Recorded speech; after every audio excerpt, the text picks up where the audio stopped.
नमस्कार साथियों, ज्ञान विविध संस्कृत के ऑनलाइन यूट्यूब चैनल में मैं अरविंद पारिक आपका पुनः हार्दिक स्वागत करता हूं। दक्षिण भारत के कुछ राजवंश पढ़ रहे थे जिसमें हमने राष्ट्रकूटों के बारे में पढ़ा था। आज एक महत्वपूर्ण टॉपिक लेकर आए हैं हम, जिसका नाम है चालुक्य वंश। चालुक्यों की वैसे तो माना जाए तो 4 शाखाएँ थी, है ना। 4 अलग अलग शाखाएँ हैं, तो जिनके बारे में हम अध्ययन करेंगे। जिसकी सबसे महत्वपूर्ण जानकारी हमें रविकीर्ति का जो ऐहोल अभिलेख है पुलकेशिन द्वितीय के समय, जिससे इनके बारे में हमें जानकारी मिलती है, चर्चा मिलती है। और इसके अलावा बहुत से जो शासक है, 3 बादामी के चालुक्य थे, वेंगी के चालुक्य थे, कल्याणी के चालुक्य थे और गुजरात के चालुक्य थे। ऐसी 4 शाखाएँ इनकी थी। हालांकि गुजरात के जो चालुक्य हैं उनका अध्ययन हम बाद में करेंगे। अभी जो 3 प्रमुख है और इनकी जो कला संस्कृति है, इनका पल्लवों से युद्ध है, चोलों से भी जो युद्ध हुआ था, इनका जो महत्वपूर्ण जो शासक है उनके बारे में हम अध्ययन करेंगे। ये प्री मिडाइवल हिस्ट्री वाला जो पार्ट है ये थोड़ा सा टॉपिक टफ रहता है, क्योंकि इसे हम प्राचीन भारत का अंतिम रूप से हम याद कर सकते हैं, या जो मध्यकाल की शुरुआत होती है उस समय जब भारत में तुर्कों का आक्रमण नहीं हुआ था। प्रमुख रूप से सबसे पहला आक्रमण जो है वो 712 इसके समकालीन है। इस प्री मिडाइवल का ये पार्ट है, थोड़ा सा टिपिकल भी है। 712 में जैसे मोहम्मद बिन कासिम है वो आक्रमण करता है। हालांकि भारत में सत्ता जो है तुर्कों की सत्ता, तराइन का जो द्वितीय युद्ध है पृथ्वी, ये सबको पता है। तराइन का प्रथम युद्ध और द्वितीय युद्ध कब हुआ था? 91 और 92 में होता है। 1192 और 1191 में होता है, जिसमें पृथ्वीराज चौहान पहले में विजित रहते हैं और बाद में ये दूसरे में हार जाते हैं, और यहीं से जो तुर्कों की जो सत्ता है वो प्रारंभ हो जाती है। तो इस समय जो पूर्व मध्यकाल वाला जो टाइम पीरियड है, इसमें पल्लव है, चोल है, चालुक्य है, राष्ट्रकूट है, गुर्जर प्रतिहार है जो कि सबसे शक्तिशाली थे कन्नौज के लिए। ये त्रिपक्षीय संघर्ष इनका चलता है, तो उनके बारे में हम आज पढ़ेंगे। तो इनमें प्रमुख जो पहले हैं वो है आपके चालुक्य, दक्षिण भारत के। तो इसकी 4 शाखाएं थी। पहली जो शाखा थी वो है आपकी बादामी के चालुक्य, बादामी के चालुक्य, या एक नाम इनका और मिलता है बादामी के चालुक्य या पूर्वकालीन पश्चिमी चालुक्य।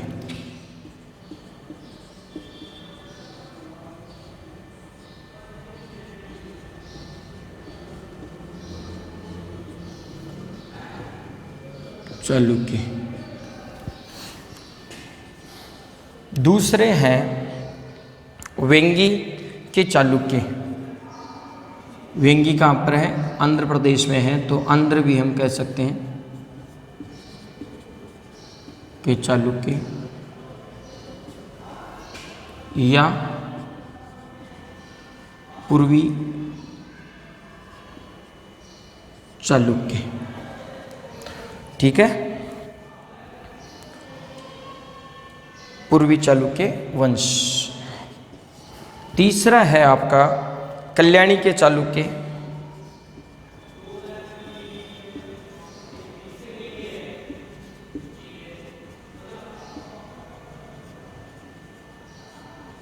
या उत्तरकालीन चालुक्य वंश।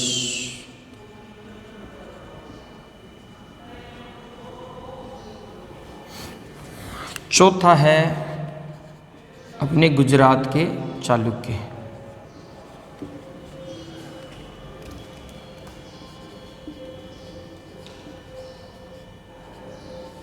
गुजरात वाले का हम अध्ययन बाद में करेंगे।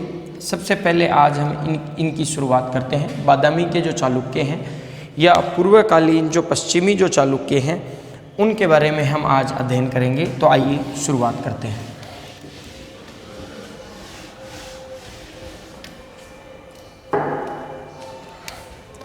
इनका जो टाइम पीरियड है, समय जो है वो 6 से 8वीं शताब्दी के मध्य है। शताब्दी के मध्य का टाइम पीरियड था। ठीक है, उत्कर्ष केंद्र था भी इनका उत्कर्ष कहाँ पे हुआ था, तो उत्कर्ष केंद्र जो था वो था बादामी या वातापी,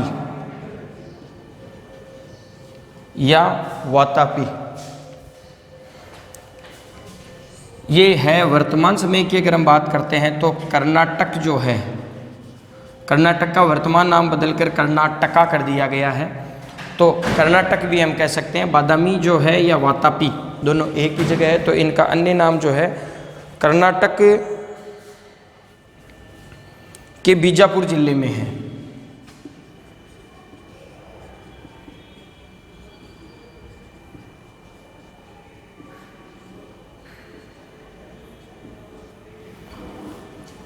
कर्नाटक का बीजापुर जिले में।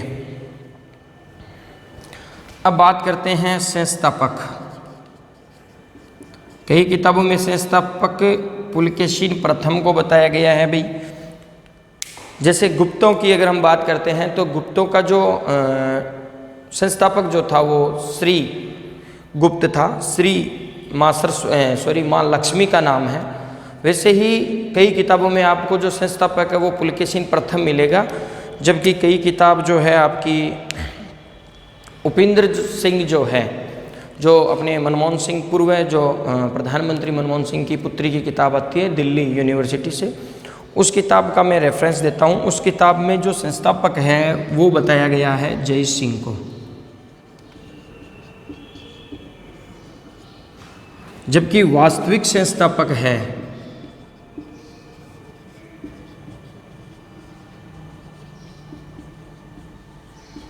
वो है आपका पुलकेशिन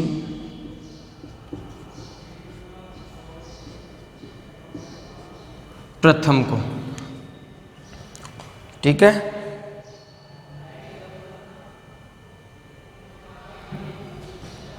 अंतिम जो शासक है वो है आपका कीर्तिवर्मन प्रथम।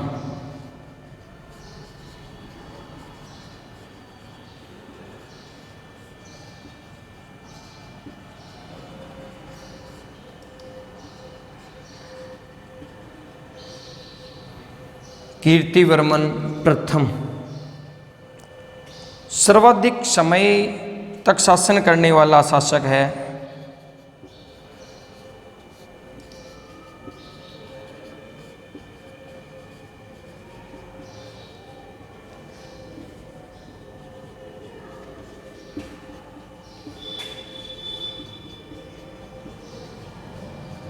विजयादित्य।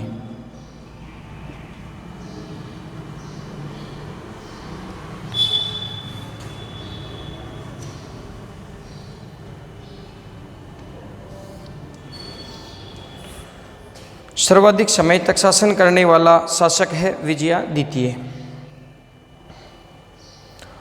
इनकी लगभग एक उपाधि हमें मिलती है, जो पश्चिमी जो चालुक्य हैं, बादामी के जो चालुक्य पूर्वकालीन पश्चिमी जो चालुक्य हैं, इनकी हमें एक उपाधि मिलती है पृथ्वी वल्लभ। ये उपाधि लगभग सभी राजाओं की मिलती है, पृथ्वी वल्लभ। ये उपाधि लगभग सभी, हालांकि सत्याश्रय भी एक दो राजाओं की हमें मिल जाएगी, लेकिन ये जो उपाधि है ये लगभग सभी जो चालुक्य वंश के जो राजा है इन सब की जो उपाधि है लगभग हमें यही मिलती है, जो है आपकी पृथ्वी वल्लभ।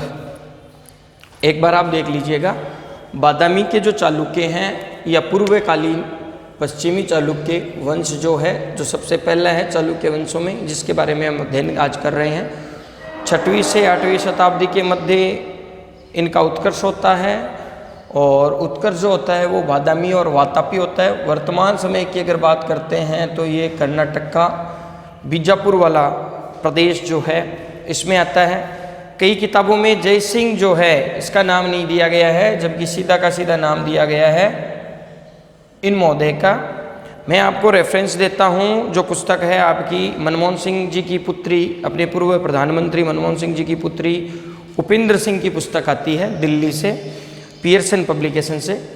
तो उस पुस्तक में जो संस्थापक है वो जय सिंह को बताया गया है, और वास्तविक जो संस्थापक है वो पुलकेशिन प्रथम को बताया गया है। इस वंश का जो अंतिम शासक कीर्तिवर्मन प्रथम था।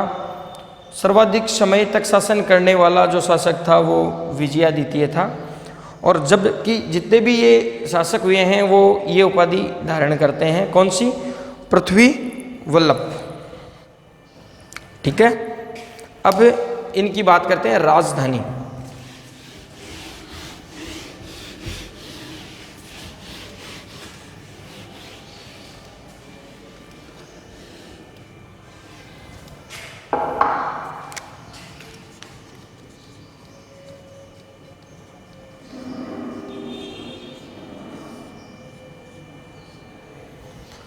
राजधानी महत्वपूर्ण यह है कि दक्कन के जो चालुक्य शासकों की प्रथम जो राजधानी थी वो ऐहोल थी। प्रथम राजधानी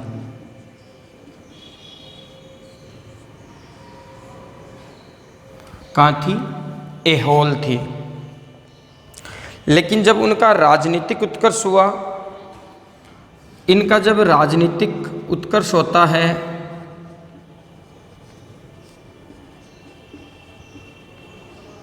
तब राजधानी हो गई बादामी या वातापी। ये यहाँ पे थोड़ा सा आप ध्यान में रख लेना कि भी पहले जो प्रथम राजधानी थी वो ये थी। अंतिम वर्षों ने जो अपने अंतिम वर्ष थे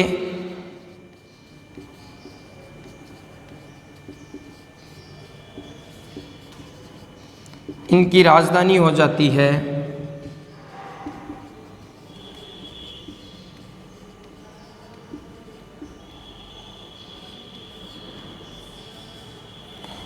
पत्तडकाल। वातापी को राजधानी बनाने वाला जो था वो था आपका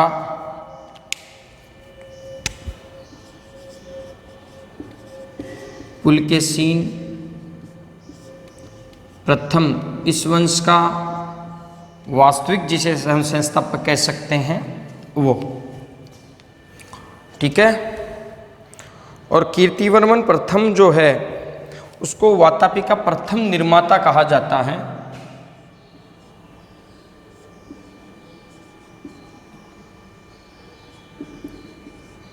वातापी का प्रथम निर्माता। ये देखो यहाँ पे कंफ्यूज होने के चांसेस रहते हैं, तो ये दो चीज़ें आप ध्यान में रख लेना। ठीक है, कि राजधानी किसने बनाई थी, है ना। और दोनों में देखो प्रथम है तो परीक्षा में कंफ्यूज हो ही जाते हैं।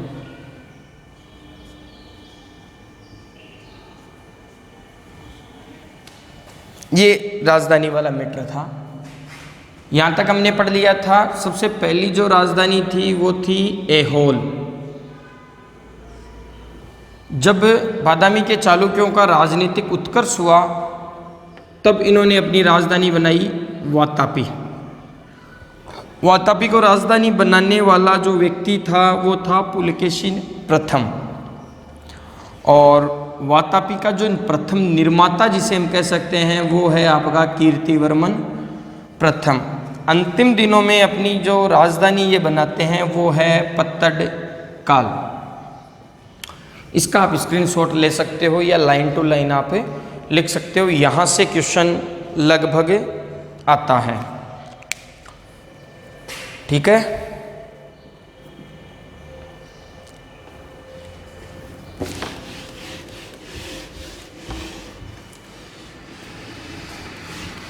अब बात करते हैं उत्पत्ति के बारे में। जो मत है, विभिन्न मत है कि कौन क्या कहता है उत्पत्ति, कि भाई इनकी उत्पत्ति कहाँ से हुई, या कौन सा इतिहासकार या कौन सा लेख क्या कहता है।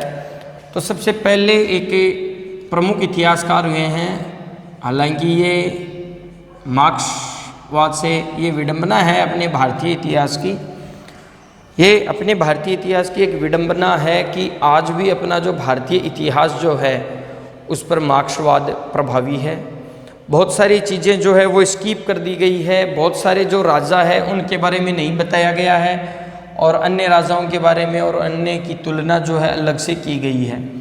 तो उत्पत्ति के बारे में हम बात करते हैं तो स्मिथ महोदय जो हैं वो ये कहते हैं कि मध्य एशिया की एक जाति थी, मध्य एशिया की चप जाति,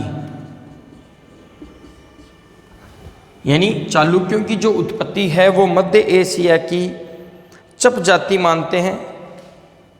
चप जाति थी जो क्या थी, गुर्जरों की एक शाखा थी, गुर्जरों की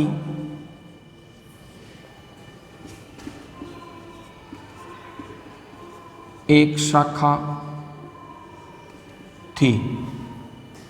ठीक है, ये बात कौन कहते हैं, स्मिथ महोदय करते हैं। इनकी पुस्तक आती है अर्ली हिस्ट्री ऑफ इंडिया, मुख्य पुस्तक है जिसके बारे में काफ़ी बार पूछा गया, 1911 या 1909 के लगभग की है। बादामी जो अभिलेख है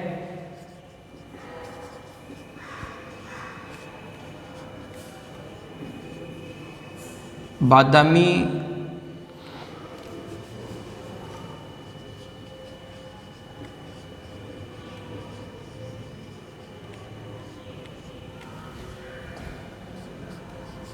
बादामी अभिलेख जो है में हारित पुत्र में इन्हें हारित पुत्र या मानव्य गोत्र के ब्राह्मण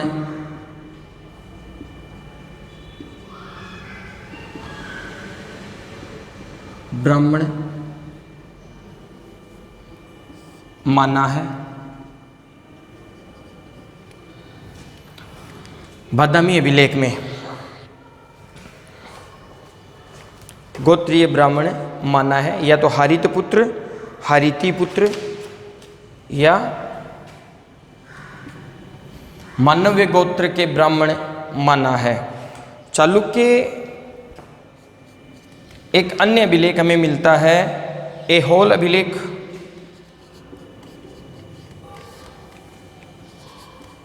जिसके बारे में आगे हम चर्चा करेंगे जब पुलकेशिन द्वितीय हम पढ़ेंगे, इसके बारे में पूरी डिटेल से मैं आपको बता दूंगा। अभी इतना ही ध्यान रखो, इनकी जानकारी हमें रविकीर्ति का जो ऐहोल अभिलेख है इससे भी हमें इनकी जानकारी मिलती है। ये उत्पत्ति ये मानते हैं कि इनकी जो हारिती पुत्री या मानव्य गोत्र के ब्राह्मण थे। अब बात करते हैं हम स्रोतों की, कि चालुक्यों के बारे में जानकारी के जो स्रोत हैं वो कौन से हैं। तो जानकारी के स्रोतों में सबसे पहला है रविकीर्ति का ऐहोल अभिलेख। पुलकेशिन द्वितीय के समय में आपको डिटेल से इसके बारे में बता दूंगा। बादामी शिलालेख,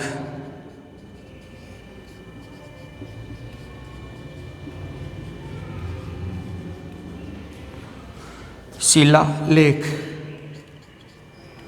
इसके अलावा हैदराबाद लेख मिलता है।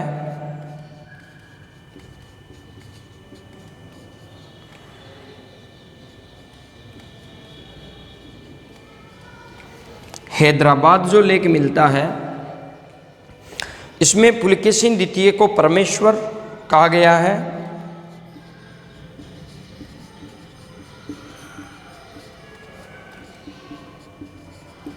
द्वितीय को परमेश्वर कहा गया है।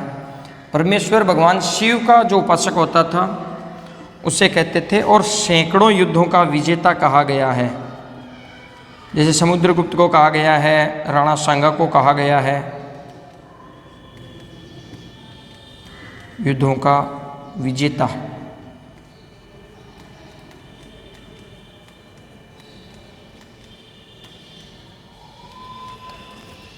कहा गया है। ठीक है, बताया है।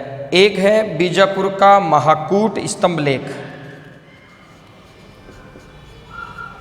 बीजापुर का महाकूट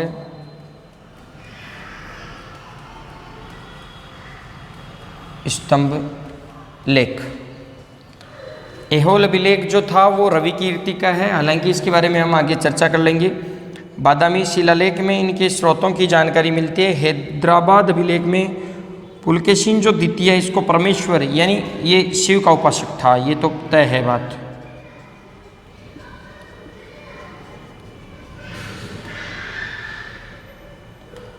सैकड़ों युद्धों का विजेता इसे कहा गया है। एक जानकारी हमें मिलती है बीजापुर का जो महाकूट स्तंभ लेख है इसमें, ठीक है। एक बात और आप लिख लीजिएगा, ये चालुक्य वंश के जो राजा थे ये किस धर्म के अनुयायी थे या किस धर्म को मानते थे? चालुक्य वंश के जो शासक है के राजा जो है ये किस धर्म को मानते थे, ये ध्यान में रखना आपको। तो ये वैदिक धर्म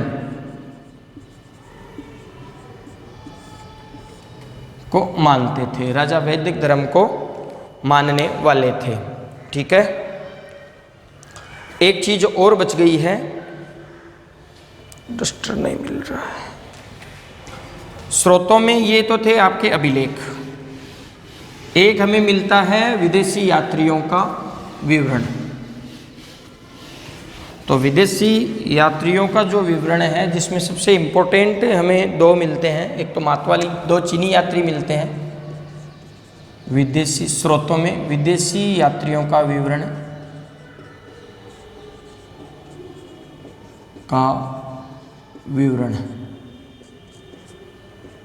सबसे पहले बात करते हैं तो वेनसांग। वेनसांग के बारे में एक क्लास में मैं आपको बता चुका हूँ, चीनी यात्री था, हर्षवर्धन के काल में आया था। और वेनसांग के बारे में मैं आपको डिटेल से बता चुका हूँ। हर्ष को पुलकेशिन जो द्वितीय था वो इसको हराता है।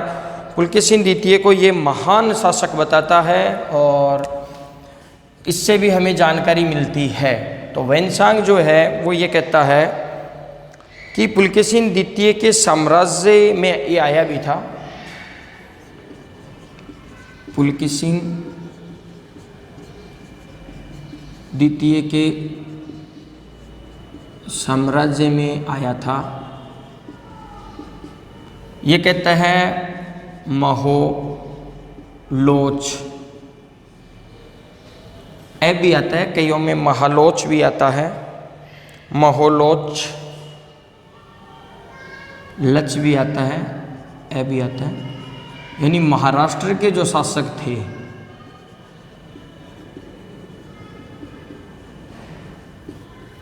वो विद्या के, महाराष्ट्र के जो लोग थे, विद्या के व्यसनी थे।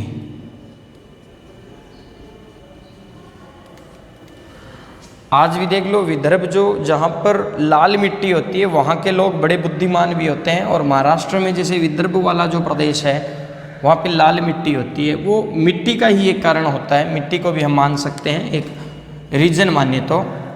माहौलच, ठीक है।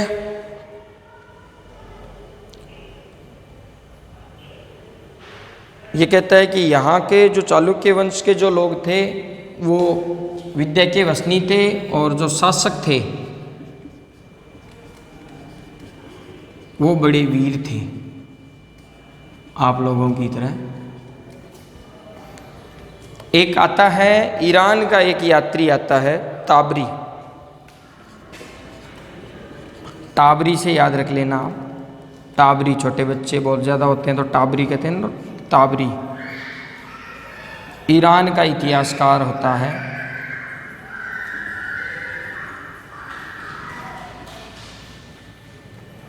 ईरान का ये इतिहासकार होता है और ये कहता है कि फारस के शासक खुसरो द्वितीय, फारस का अन्य नाम ईरानी है भी,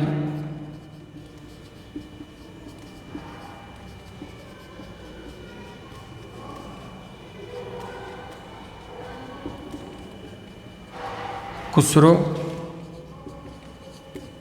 व पुलकेशिन द्वितीय के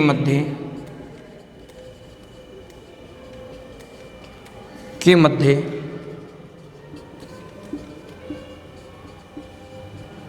मैत्रीपूर्ण संबंध थे। ये बात कहता है ताबरी। एक चीनी इतिहासकार और आता है मातवालीन।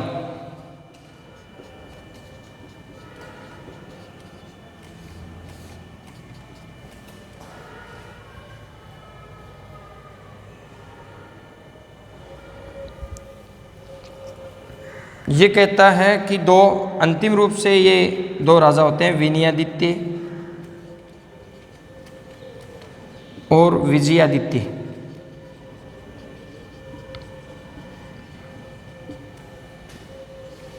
इनका चीन के साथ